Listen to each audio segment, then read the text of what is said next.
एक dual nationality का मामला भी इसमें डाला गया था। जैसे पीपल्स पार्टी ने मुस्तरद कर दिया ना 18वीं तरमीम के मामले को या एनएफसी फॉर्मूले तब्दीली को, पीपल्स पार्टी ने डुअल नेशनैलिटी का जो एक इसमें था एक सेक्शन, वो भी पीपल्स पार्टी ने कहा मुस्तरद करते हैं। अब ये किसके लिए था? डुअल नेशनल जो है वो ऑलरेडी आपके जो सेनेटर्स या पार्लियामेंटेरियंस हैं, कौमी असम्बली के मेंबर या सूबाई असम्बली के मेंबर, वो तो हो नहीं सकते डुअल नेशनल।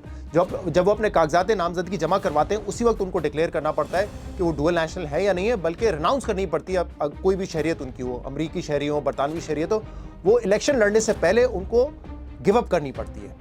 तो यही मामला था कि अब इसमें तरमीम में डाला गया कि जो ब्यूरोक्रेट्स हमारे यहाँ बहुत सारे हैं, ख्वाजा आसिफ तो कहा था ना कि हज़ारों की तादाद में ऐसे ब्यूरोक्रेट्स हैं जिनके पास दोहरी शहरियत है। जजेस में कुछ लोग हैं जिनके पास दोहरी शहरियत है, तो वो भी ख़त्म की जाए। ये नहीं हो सकता कि जो लोग पब्लिक ऑफिस होल्ड कर रहे हो या जुडिशरी में हो या आर्म्ड फोर्सेस में हो वो दोहरी शहरियत रखें। पीपल्स पार्टी ने इसको मुस्तरद कर दिया।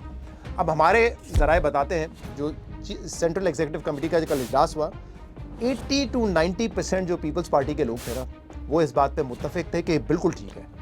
जब पार्लियामेंटेरियंस, सेनेटर्स दोहरी शहरियत नहीं रख सकते तो फिर ब्यूरोक्रेट्स और जजेस भी नहीं रख सकते।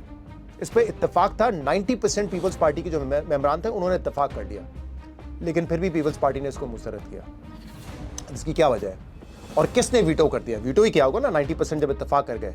तो मैंने पीपल्स पार्टी के उनसे पूछा, उन्होंने नाम तो नहीं लिया लेकिन इशारतन बहुत कुछ कह गए। अब आपको पता है पीपल्स पार्टी में अगर फैसले करने हैं तो या वो ज़रदारी साहब ने करने हैं या बिलावल साहब ने करने हैं, और मेनली तो ज़रदारी साहब ने करने हैं। तो किसने जो है इसको वीटो किया कि नहीं ये नहीं हो सकता, और क्यों किया?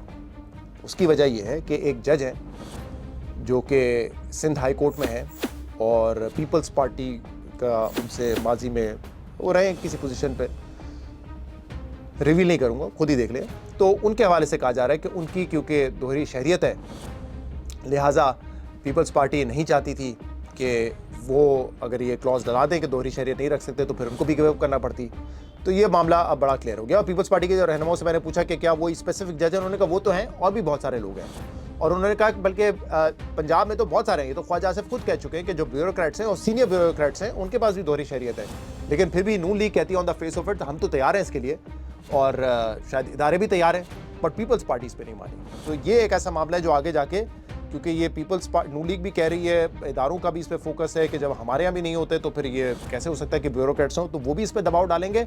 और दूसरा एनएफसी, अगर आज पीपल्स पार्टी समझ रही है कि ठीक है यार एनएफसी हमने जो है वो शामिल नहीं किया और जो जो इनको चाहिए था वो हमने दे दिया, हुकूमत अपनी जड़ें मजबूत करें, इदारे अपनी जड़ें मजबूत करें, एनएफसी हमने जो है टाल दिया है। लेकिन नून लीग और जो करता धरता हैं वो इस बात पर एडमेंट हैं, वो बज़िद हैं कि ये तो होना है।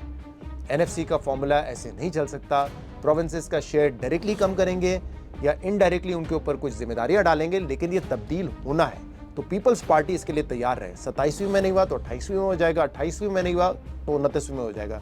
क्योंकि जैसे हमारे दोस्त मुनीब फारूक साहब कहते हैं कि इस सिस्टम ने, इस रिजीम ने अपनी नज़रें बहुत दूर तक रखी हुई हैं। तो ये तो होना है। पीपल्स पार्टी ने आज टाल दिया या आज इतनी सीरियस डिस्कशन नहीं हुई, नहीं आइंदा जब भी होगी तो ये तो होना ही है।